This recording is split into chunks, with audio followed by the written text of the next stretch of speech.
When customers come to us, they're midway through their renovation, they're probably already over budget and they're probably already off schedule. So now let's start the conversation knowing that you're on the back foot. Okay, now how can we help? The perspective of imagining that each one of the engagements that you get on social media, imagine that person's in a room with you. If we can see the dream and we can show you that we create those dreams for other people, we think that we're doing a pretty good job. Welcome to Add to Cart, Australia's leading e-commerce podcast that express delivers all you need to know in the fast-moving world of online retail. Every week, Nathan Bush catches up with Australian e-commerce leaders to get all the insights, tips and lessons to keep you at the top of the e-commerce game. And of course, keep your customers adding to cart. Here's your host, Bushy.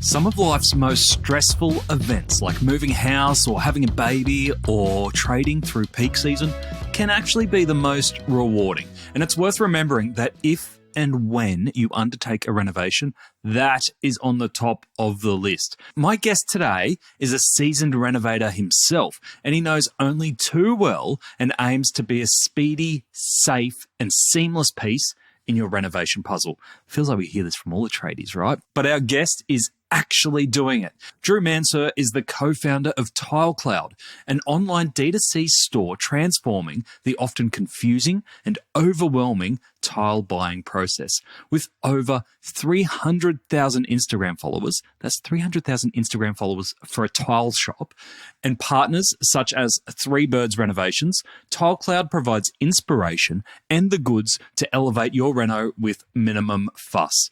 Drew struck me as down-to-earth and very perceptive, the kind of guy you would want to have on your speed dial when dealing with a dodgy builder. He shares his thoughts on custom websites. He talks about the practical filters he uses when producing strategic content and shares the surprising response he has for the numerous TileCloud copycats out there. Now, Drew has kindly given Add to Carters a discount, so if you're racing to finish your dream project in time for Christmas, stay tuned for the code to save. Now, thanks to our partners, Shopify Plus and Packleo, here's our conversation with Drew Mansur, co-founder of TileCloud. Drew, thanks for joining us on Add to Cart. Thanks, Nathan. Are you in the block meltdown at the moment? The new season's just kicked off. I can imagine there's a lot of home renovators or aspiring home renovators who are just going, oh, I could do this. Is that a problem for you? Oh, it's definitely not a problem for us. It's the busy time of the year. Like, the renovation season is crescendoing into everybody getting their projects finished for summer holidays, having people over. And so, block or otherwise, this is peak season for us. Mate, I didn't know there'd be a tiling peak season, but there you go. Yeah, it's funny. When you order tiles, you need to make sure that you get them in time for the tiler to do their work. And then there's obviously a number of other activities that have to happen after the tiler in order to, finish the bathroom or the patio or whatever it is that you're doing. And so our peak season doesn't actually go all the way up until like Christmas Day. It almost crescendos in more like an October, sort of early November, because then, there's a few other things that have to happen in order to get that special project finished for the big day. All right. Well, we're going to get right into the business of tiles. But before we do, I'd love to kick off with how TileCloud kicked off, because from the outside, it feels like you guys are really shaking up how tiles are sold, not just online, but across the industry. Tell us, there's three founders, as I understand. How did you guys get together and come up with the idea? Yeah, Mark, one of the other co-founders, and I actually had a commercial tiling business. Our background's in construction management. And we had a commercial tiling business for 4 or 5 years. And we were doing hotels and restaurants and pubs and, tiling, learning the industry and understanding how it all works, where the tiles come from and everything. Are you laying the tiles yourself at any point? Yeah. I've laid more tiles than you've had breakfast, I reckon. It's you gotta know what you're doing, and made as many mistakes as well. So you do learn a lot, kind of getting your hands dirty in that way. And from there, we sort of recognized this opportunity to sell tiles online. It was around the time that sort of Koala was sort of springing up, and there was Casper over in the States, and we sort of had this idea that those sort of industries were just really classic. You need to touch and feel this product in order to buy it. And then here they are dominating. And it's like, well, tiles, there's some similarities there that you would perceive that this is an absolute touch and feel product. Let's see what happens. So we had been working B2B with, builders, and our soft skills, so to speak, were non-existent. And so I actually roped in my sister-in-law, Floss, third co-founder, who has a background in interior. She actually studied sort of interior design at uni, and then was working with Mud Australia ceramic tableware business, and had elevated retail experience. And so brought that into the mix to help us balance out, round out the skill set. And what was it about the existing tile buying experience in the old world that you went, I can actually shake that part up? For me, being in the construction industry, when you have those skills, renovating is like your side hustle. And so we are absolutely renovators. I literally just finished a reno about 3 months ago, and it's a consistent theme, and around our broader office as well. Like there's always a couple projects going on, and we're serial renovators for sure as a team. I think the core of the tile buying experience downfall was that it's very traditional in the sense that you need to go into that bricks and mortar store. They'll have some displays that they've done, and it's pretty expensive to tile up a special display. And so they don't change them over very often. And so that's, last season stuff, and that's out of stock. You can't actually buy that anymore. We've got this in a catalog, and it's kind of all just a bit clunky. And I don't know. I think that I personally enjoy a little bit of self-guided shopping. I'm not much of a, hold the hand type shopper. And so, kind of just being able to put forward an offering where there was an appropriate amount of expertise woven around the information that we were sharing, so that you could look at the products and figure out, without being a tile expert, figure out what actually you need to do your job effectively and kind of get that dream outcome, was kind of that was the challenge. That's kind of like the technical side of the challenge. And Mark and I, in the construction side of things, absolutely deep in technical jargon and industry terminology. And Floss had, zero background in tiles from there. And so she was the perfect foil for our communication style, and just being like, well, we can't say that. We can't write that. We can't explain it in that way. That means nothing to no one except you nerds over there. We've been doing this for years. And so it allowed us to sort of tone down our communication style and really help us understand that that's a big problem. There's a lot of jargon and terminology that makes it confusing and overwhelming for people. And that if we could come in there and get people a good technical outcome with a simple process where they feel like they now understand what is and isn't important, and then they can pick the right stuff that's going to perform in the right way, but as well look amazing, because that's the first thing you notice is how does this space look, then that's obviously going to be an upgrade on how it's been done previously.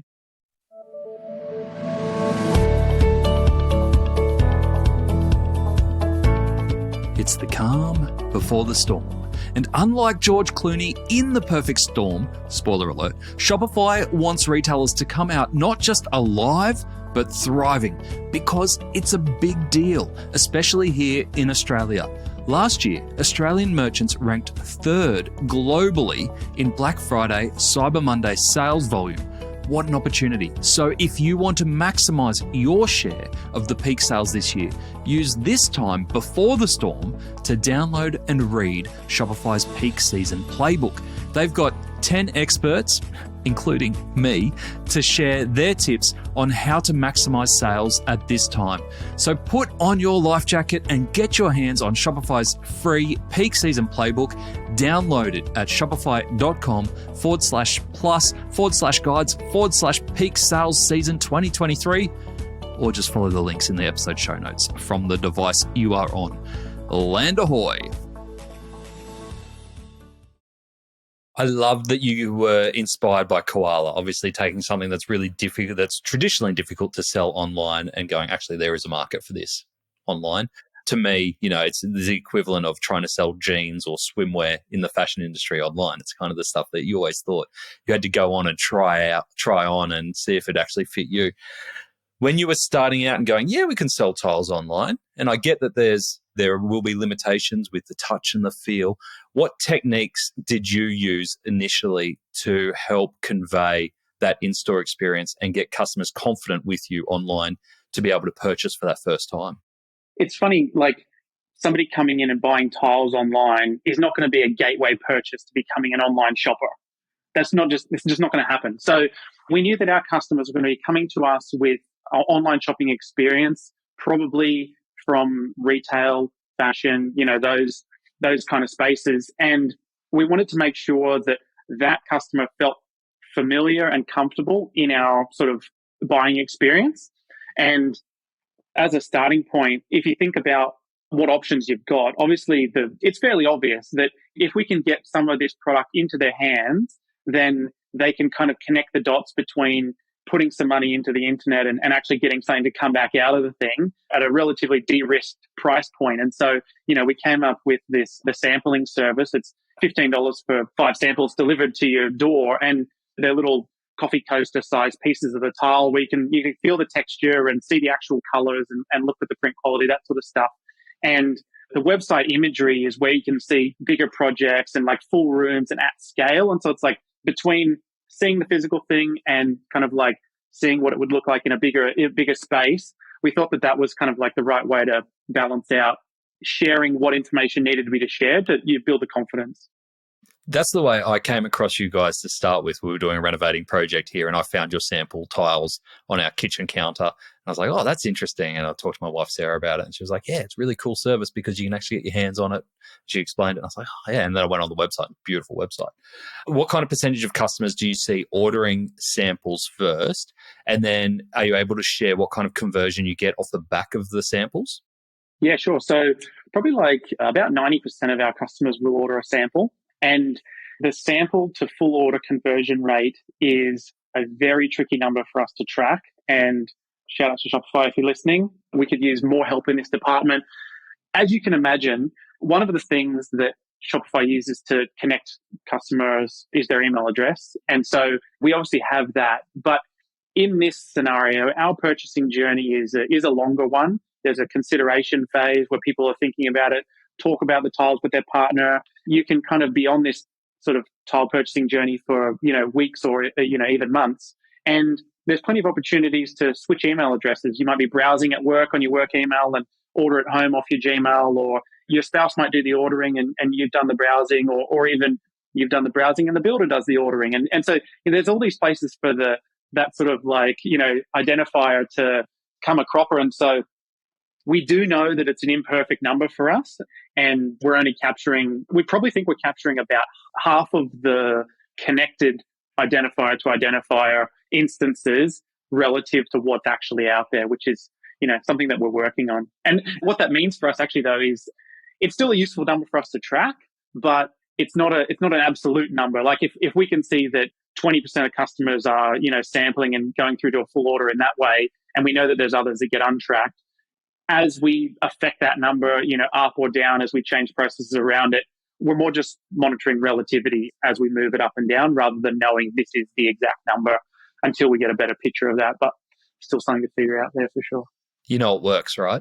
Yeah, it works. Have you found other online tile companies copying you? Oh, mate.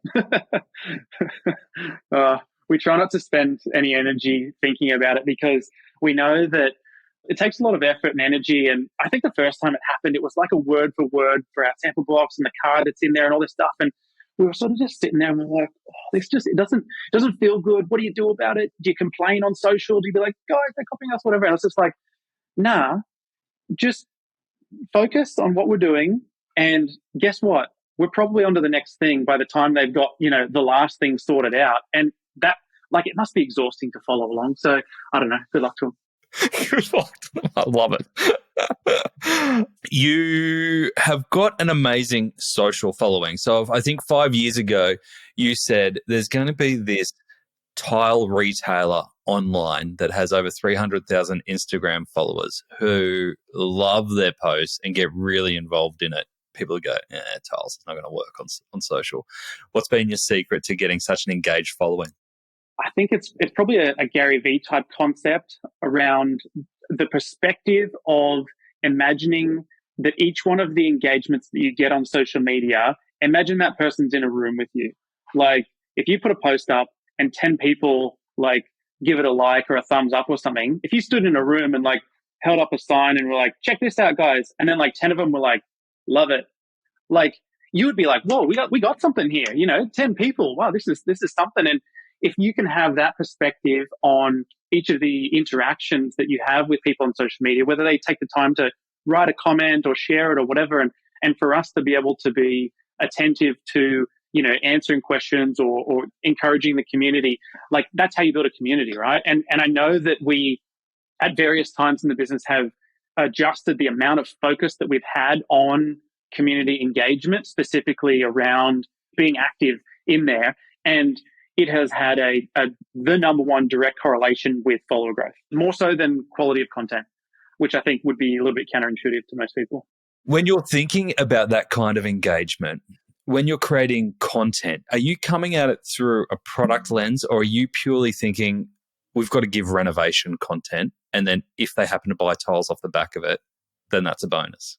I think our philosophy around content, it probably started out in we need to show everybody our products kind of a lens. And through time and through understanding more about how it works and talking to some other smart marketers, have definitely shifted the perspective to, I think, what I think is where it should have always been, which is, why do I go on social? Why do you go on social? What are we doing? We're there to be entertained. It's, a lot of the time it can be escapism type entertainment or educational entertainment, but ultimately it's entertainment. And so if there isn't an entertaining undertone to the content and it looks and feels like just a straight up ad, it's probably not going to serve you very well in terms of entertaining your community, which is what they are there for. So I think being able to keep that in mind and sort of have that as like a high level filter, sort of like audit your content through.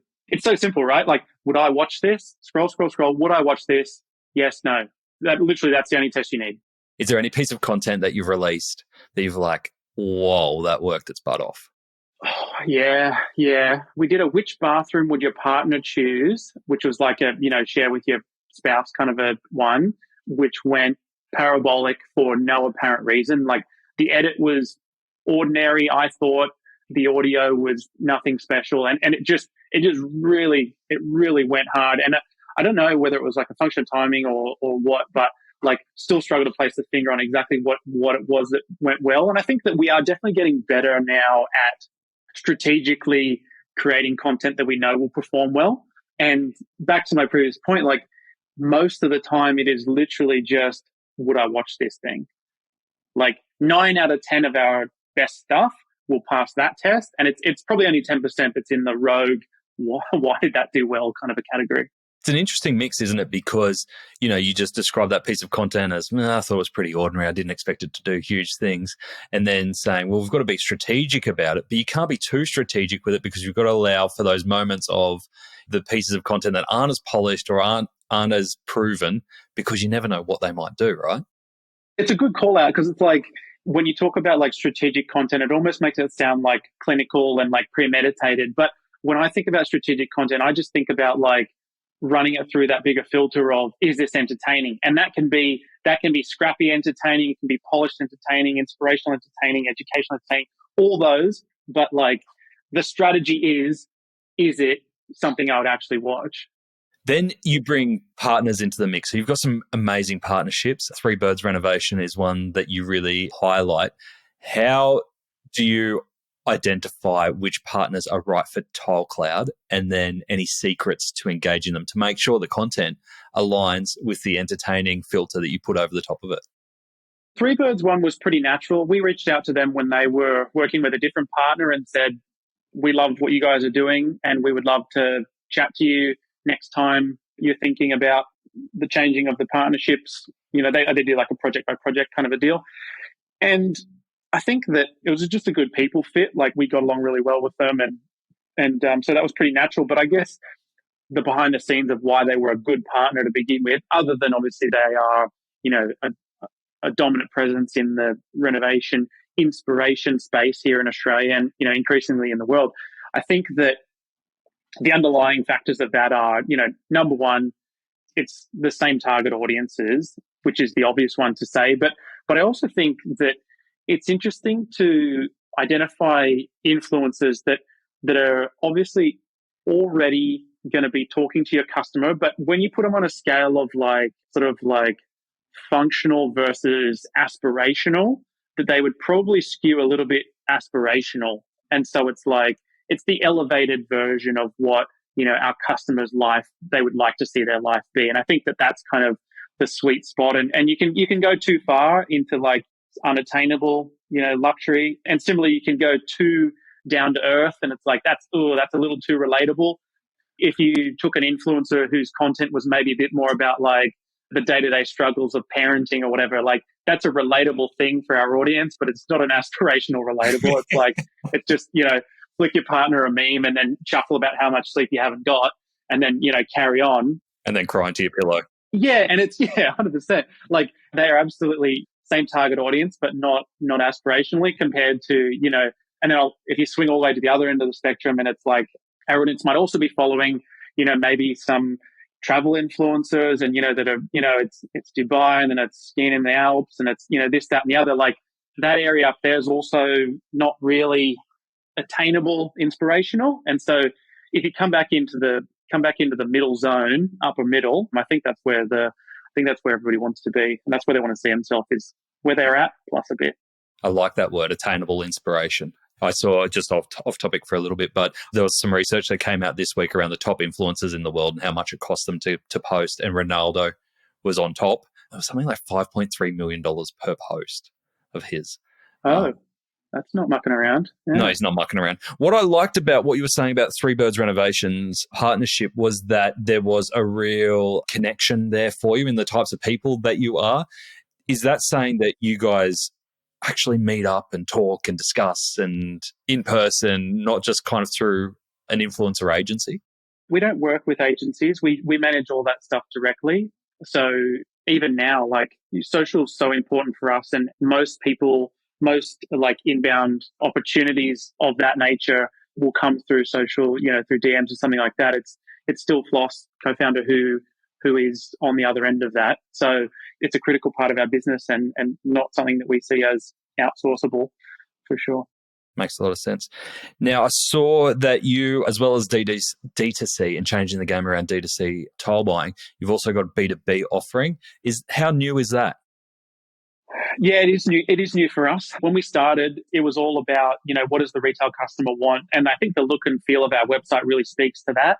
And we've always known that there's been a big B2B opportunity in terms of being able to service that builder who is purchasing tiles on behalf of their client and kind of have that repeat purchase, which is not so common with the one-off renovations from the retail customer.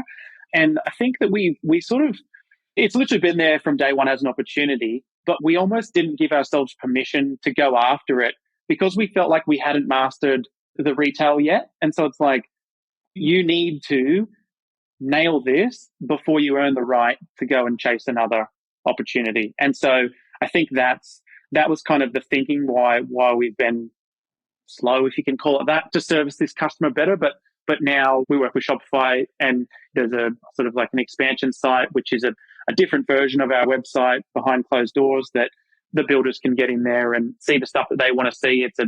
It's tailored to their experience. And then also from the service or experience side of things, dedicated resources on this end as well. A person you can call who specifically is, your point of contact and can help out is, really critical for builders. That's how they like to work. So, what was the biggest change to your business? The biggest thing that you had to get your head around or put the most resources into to be offering B2B alongside D2C? I think it's probably just been how to attack that opportunity without taking any attention away from what is the core of our business in the retail offering. And we know that there's 7 other opportunities as well that we also want to get around. But again, we need this program at a certain level of maturity before we can take it on. And I think people get a little bit carried away with wild business growth, and they, you sort of see the headline stories of, these businesses that go from this to this to this in a short period of time. And it's like, how do they do it? And I think that those stories are held up as like, this is how it can happen. And I fear that my suspicion is that is the exception rather than the rule, and that building sustainable growth doesn't look and feel anything like that. And we're a self-funded business. We haven't taken money. And so I think that can sometimes be a limiting factor as well in the speed with which we grow. But we also feel like it's a good limitation because we've also never had to respond in the opposite direction and lay people off, if the market cools or, we're building a foundational platform for the business to go off of rather than kind of just be like, add a bunch of people, here's a thing, add a bunch of people, here's a thing. Oh, it didn't work out. Can that division, like you can imagine. You strike me as someone who's very deliberate and considered with your decisions. You mentioned there you've still got 7 other ideas sitting in boxes waiting to be open, but we've got to get this one right first. Have there been any processes or automations that you've implemented at TileCloud which have really helped you automate things so that you can move on to those next ideas? I think for us, spending less energy on whether we've got our tech stack right or not has been a big one. And I think we originally started off with a custom website. We thought we were super special and we needed all these special things. And the more and more we realize what that actually means in that, only certain people can work on it and they know how to do it and it doesn't really update the security and, all these things. It's like, man, this is actually a nightmare for incremental gain at best. That we eventually moved over to Shopify from that custom thing. And we've been running this for a little while now and have been quite settled in this. It's like Shopify, we do Deer, Sin7 Core as our ERP. We have HubSpot for our customer piece, Gorgeous for inbound comms, and then Klaviyo for email. I think it's just a really robust mainstream tech stack that just they just talk to each other properly and it kind of just works. It's one of those ones where we've not always been in that way. And thinking back to the times when we were using different providers for any one of those, to be honest, it just takes energy to kind of get it to do what you want it to do compared to now. So that's been big for us. It's just when you know that the underpinnings are right, you can just move on. You've refreshed your website, the new range is about to drop, you've never had more customer service options. Hey, but take a look over there at that boring pile of packaging boxes. Ugh, ugly. Time to give that some love. Luckily, Packleo is here to bring some joy to your customer's delivery and unboxing experience. It's been ignored for way too long. With vibrant colours, cool designs and eco-friendly credentials, there are no more excuses for boring boxes. Even better, Packleo is Australian owned and operated with same-day dispatch and 14-day returns. There's nothing boring about that. Check out the Packleo range of e-commerce packaging options at packleo.com. That's Packleo, Packleo, packleo.com. Is there a mindset shift initially when you move over from something that is custom to going into almost like a best of breed stack that has guardrails for good reason, that you can't do all the special snowflake activities? Is there a bit of a team or individual process that you go, actually, I can't do that, and there's a reason that I can't do that, just stick to the guardrails? I think that we, wildly overestimated how special we were in terms of business process and what we actually needed there to make the thing work. And if you come back to that concept we were talking about earlier about our customer is going to be an e-com customer that has shopped in, retail before, we need our experience to be very familiar to them. Buying the tiles online is the weird part. So the actual interface in which you do that, the flow you go through needs to be familiar. You don't want to be thinking about two weird things at once. So I think streamlining the tech stack to conventional, if you can call it that, everybody knows what the inside of a Shopify cart looks like, where to put your address, and you're just oh, this is safe, this is trustworthy, bang, bang, bang, away you go. That's helpful. Yeah, makes total sense. I loved what you were saying around the competition following you and how you can't put too much energy on that, otherwise you'll drive yourself bananas. At the same time, you've got all these ideas ahead of you. How do you know what to pursue and how to keep yourself unique year after year? How do you work out what your differentiator is and to keep moving forward? It's funny, we were actually doing a project at the start of this year talking about what it is that makes us special and trying to really put our finger on that so that we could lean into it further. And importantly, make sure that we weren't putting any energy into the distractions that weren't that. And the process that we went through was kind of it's a competitive landscape analysis and looking at the competitors. And so you've got Beaumont Tiles out there, and they're the big dogs, and National Tiles, number two, and there's a few other key players, but we'll just talk about them for now because everybody knows them as household names. Like Beaumont's value proposition, you got to be known for something, right? And Beaumont's value proposition essentially boils down to range. Like they've got the biggest range, and they're basically saying, if you need it, we've got the thing. Like we got one of everything. It's like, okay, cool. So that's what they're known for, range. National is, if you find a cheaper price, we'll beat it. Like we're on sale and we'll beat it. So we're all about price. There's a few other, there's a handful of things you can sort of like core differentiate on. Another key one would be innovation. We invent new things. That's maybe more of like an Apple sort of a value prop. And similarly, the other one that we like to call out, because it's where we compete, is on service. And I think that when we think a bit more about service and what that actually means in the context of a tile offering, there's this sort of like traditional sense of like, oh, okay, like if I need some help, I can pick up the phone and we'll answer it. And you think of like post-sales customer service, like, yeah, that's cool. And we absolutely do nail that. And we are super helpful there. But that's only part of, and for us, the definition of service is a fair bit more broad than that. And so we think about like all of the design advice that we're giving in the front end as part of our service, and whether that is sort of like self-serve on the website where you can come and, just like, take yourself through a journey, or if you want to engage with our, in-house design team and, do a free design appointment where they'll talk to you about your plans and, show you what to put where, like that is the service. And we do know that customers, when they're doing a project and they need some tiles, it's very rare that the only thing that they need is tiles. Like it's an odd project to do to just tile something. Like usually it's part of a bigger renovation, you're doing a whole bathroom or, another space in your house. And so you've got a builder engaged and you've got, literally thousands of decisions to make leading up to this point. And then tiles is one of them. And then there's probably thousands to make after that as well. And so I think for us, it's important to have perspective on where we fit into that broader renovation, because we are here for us, good service looks like supporting our renovator to have the information that they need to kind of like come in there, make an informed decision, pick something that's going to turn out amazing, and then just get on with it because they got so much other stuff to do. And so like you see in our messaging that we're talking about wanting to make a simplified process because we know that they've got all this other stuff that they're working on, and we are a small part of that. And I think that if I could sort of like define an ultimate review of TileCloud, it would actually look something like, loved working with them, very easy, wish all my other selections were this easy. Like that's actually the ultimate for us. Is it's like we want to be in that place where it's like the information was presented succinctly. We were able to get kind of like a clear view of what this thing was going to turn out like. We got what we needed, and then we were able to, move on and know that they're going to get that dream outcome.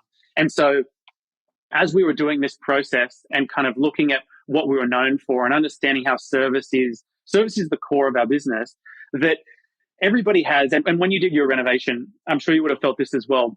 Everybody has this like renovator inside them. Like you can't not go somewhere and like judge stuff, right? You go into this and you're like, oh, that's not my taste. Or you come into a beautiful hotel and you're like, this is nice, and you're doing a little mental, record of what's good and what's not good. And, you come home and you're like, I'd probably change that. And that's not so good. And when the time comes to do your own renovation or build, you get to be that guy. You get to be that renovator, and you get to kind of like unleash your renovation potential and kind of be creative and leave a mark on this, this space that you're creating. And that your friends and family are going to come in and see this room and see this space, and kind of the ultimate validation is for them to come in and kind of feel two things. Number one, to feel like, wow, this is amazing. Like this is just like an objectively fantastic space to be in. And number two is this other feeling of like, if they feel like, oh man, I don't know how he does it. Like,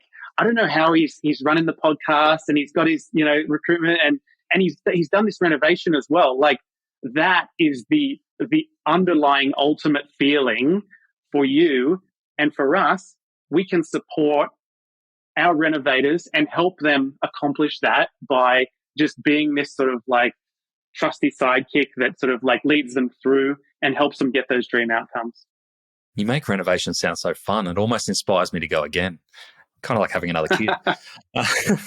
What I loved about what you were saying there, though, is that a lot of brands tend to think about themselves in the customer's journey as the center of the universe. But you're saying, actually, there's a bigger mission going on here for people at this stage of the journey. We are one step in this journey, one little bump in the road that we've just got to try and get people over this bump as quickly as possible and as painless as possible, and not expect too much from them, but be there for when they need it, because we are just a tiny part of the overall picture. For sure. Is that fair? Yeah, no, definitely. When we sort of were able to kind of like frame up how we fit into the bigger picture in that way, it further reiterates that we're not there to try and like become this kind of like unnecessarily big, complex process. It is about simplifying. It is about kind of like being able to, like, when customers come to us, they're midway through their renovation, they're probably already over budget and they're probably already off schedule. So now let's start the conversation knowing that you're on the back foot. Okay, now how can we help? Okay, so what we need to do is we need to very quickly and clearly understand what your dream vision looks like. And then together we get really clear on that. And so like, I'm looking at your inspiration, I'm looking at your Pinterest board. We're really kind of getting a very clear picture of what you see as the dream outcome. And then once we're both seeing eye to eye on that, my job is to just like share with you the products that make that up. And 9 times out of 10, those are products that are here, and it's like here, and here. And then if it's not, I say, you can get that one over there. And so we go, okay, that's what you need to do that. And then the other important piece is you need to have like supreme confidence that you're going to get that outcome. And so what I'm also able to do is I'm able to share with you this project, and this project, which incorporated those products and got these amazing outcomes. These are other TileCloud customers that sort of went down a similar path to you, a little bit different, but like you can see what's going on here. And they got this dream outcome and this dream outcome. And you're like, oh, those look a lot like my dreams. And so if we can see the dream and we can show you that we create those dreams for other people, we think that we're doing a pretty good job of helping people understand that that's a good path to getting to their dreams. I'd say you're a magician if you can turn that customer segment with no budget, no time, and big dreams into a happy customer. That's a pretty good going. That's what we're trying to do. Tell me, just to finish off, I'm just personally interested. You must see your fair share of DIY horror stories out there. Anything that we can take away just to make me feel good about my own experiences? Yeah, no, I think it's probably, it doesn't happen often, but it's a killer when it does, is if there's a breakdown in communication between the client and the tiler on site, and maybe they don't know what's meant to go where. And it's like when you tile a bathroom, let's say, for example, and this happens occasionally, the tiler will get all the tiles on site and he might pick the wrong tile to put in the wrong room. And he might go, okay, I'm going to put these ones in the bathroom. Boom, puts them all up there, and the homeowner's at work or away for the weekend, or, you know, even worse, they're on holidays and they get even further down the project. There's a considerable amount of cost that goes into unwinding that work. And so, you know, a lot of times bathrooms are waterproofed. And so it's like, okay, peel the tiles off the wall, the waterproofing's ruined. You'll probably strip the lining, whether that's billboard or whatever as well. And that gets all ruined. And so you really have to, get back to square one. And so whilst we are not usually involved in those things, we do, we're active in the renovation community, and, we hear about those horror stories from time to time. And it's like, moral of the story, communication. It's hard to over communicate. So yeah, get clear.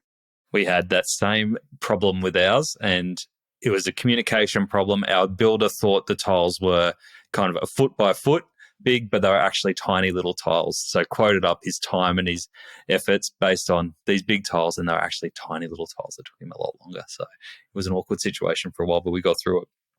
Drew, really exciting journey so far, and I love all the twists and turns along the way and what you've shared. What's next for yourself and the TileCloud team over the next 12 months? I'd say probably the thing that we're most excited about, and I can even say over the next 6 months rather than 12, is when we were looking at, our reviews and trying to understand what customers liked and didn't like, and in particular didn't like about the TileCloud experience. A lot of that stuff was coming back to the delivery experience. We leverage third-party delivery carriers all around Australia to help out with that. And we're like, geez, it'd be good if we could move the needle on that a little bit. And it's like, do we want to do delivery? Is that something that we want to get involved in? It's almost like a separate business in itself, becoming a logistics company. And I think the short answer was like, it's a big enough problem that we'd be doing a disservice to the customer experience if we didn't. And when we talk about service as our North Star for what we offer, this absolutely has to be included in there. So it's an important problem that we need to solve. And so starting from, probably don't know an exact date, but like pretty soon here in the next couple of months, we will be offering like owned last mile delivery here in Sydney. And I think that like the traditional bulky goods delivery experience for construction materials is a bit of a blind experience. It's kind of like, oh, it's coming sometime soon. We'll call you after we dropped it off or something like that. And it's just like that is not in line with the best in class retail delivery experience of, message SMS updates and being able to track stuff and all that. And so it was like, well, if we're going to do it, obviously we need to be able to, offer that level of service. And so, working with a, routing software and our own trucks. And it's a big investment for us. It's big trucks with truck mounted forklifts and, it's all that sort of stuff that makes it happen in the real world. But being able to offer customers, updates and delivery windows and real-time truck tracking so you can sort of see where the truck's coming. People need to plan their day. They've got to plan stuff. So being able to see what's going on is going to be a big value add for us, for our customers, I guess I should say. It begs the question then, if you get that right and if you nail that for bulky tiles, does that lend itself then to that service for other bulky items that wouldn't be needed in renovation? Oh, look, you can make a strong case, that's for sure. I think the way that I would think about that is probably to focus on building out that network first. And, it's you go metro centers, and then if you want to expand into adjacent verticals, that's a different proposition for another time, but probably. Oh, opportunity is huge. I love it. I love that you are truly, when people say customer service, that taking on your own fulfillment is the ultimate level of commitment towards making sure it's great. Actually, just on that point, like that was another thing. When we started, we have our own warehouse just on the other side of the wall here, and we hold all of our own stock, and we pick and pack and wrap and strap everything for third-party carriers that we use at the moment. We briefly entertained the idea of 3PLs, and it was just like, it's not going to be a thing. Like, we know the whole experience is completely soured by tiles that show up broken. Like, you just can't do it. And so for us to have complete control over that and for us to closely track. So we have an awesome business metric which we track, which is the combination of our tiles that arrive broken, tiles that are picked wrong in the warehouse. The tiles that arrive broken is also like it's a damage in transit, but as well, if there's something that was maybe damaged before transit, any of those. All that stuff combined for us is less than 1% of all orders. So it didn't always be like that. And I think that being able to keep that number down at almost negligible, like we still do a lot of orders every day. So like there is still stuff to work on. And, part of our process is to ask customers for, a photo or two of what went wrong, because we're not just like saying it for lip service. We want to see what we could do better, because, wouldn't it be cool if we did 100%? Amazing. Love it. I love it. I love the commitment to customer service and making sure that your part in that renovation process is as seamless as possible and that you're not the break point. It makes total sense. So if people have heard this, maybe they're mid-renovation, maybe they're thinking about renovating, what's the best way for them to get in touch or experience the TileCloud experience? I think probably start on social, like Instagram @TileCloud, and you can get a bit of a feel for our products and our customers and see what other people are doing and get inspired there. And from there, our marketing will probably chase you around a little bit potentially, or, visit our website and maybe even book a design appointment and we'll help you out. Love your work. Drew, thank you so much for joining us on Add to Cart and sharing everything you did. Really exciting. Love your work. No worries. Thanks, mate. Now, if you'd like 10% off tiles and tapware in the range at TileCloud, head on over to tilecloud.com.au and use the code ADDTOCART, all one word, at checkout. Offers valid until December 31, 2023. All right, here are the 3 lessons I took from my conversation with Drew. Number 1, understand the big picture and your place in it. When you are in a business or a brand, it is not uncommon to think that customers will sweat on every interaction, consider the purchase deeply, or dwell on the experience afterwards. But the reality is, for most customers, you're just the means to an end. Drew realised that they are part of the renovation process and aimed to make their transaction as seamless and simple as possible and get the hell out of the way. That in itself is not an easy customer experience to get right, but at least they know where they add value. Number 2, remove the jargon. Drew came from within the building industry that he was trying to disrupt. Wanting to make tiles accessible directly to the end customer, he faced one big challenge: remove all the industry jargon so that anyone can understand it. If you are in a technical or traditional B2B business, this is an activity you can do straight away. Pass your copy, pass your communications through a non-industry person to make sure they understand it. You might not realize it, but you might be saying all the right things in a language your customer just doesn't understand. Number 3, sampling works. Drew said that 90% of their customers sample a tile first. And keep in mind, these aren't free samples. So you've got a few things going on here. You've got confidence in the product now that you can touch and feel in your own home. You've got increased trust in the retailer, making sure they're legit and can deliver. You've established a relationship with the retailer where there's communication flow and they know exactly where you're at. And you've got a sunk cost in that you've already started spending with them. Sampling is a really smart strategy if you've got a product that lends itself to it. To get the highlights of today's episode, head on over to addtocart.com.au and sign up for our free newsletter.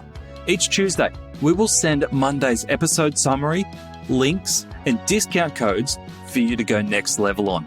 And if you're looking to explore your next e-commerce opportunity, come and visit us at eSuite.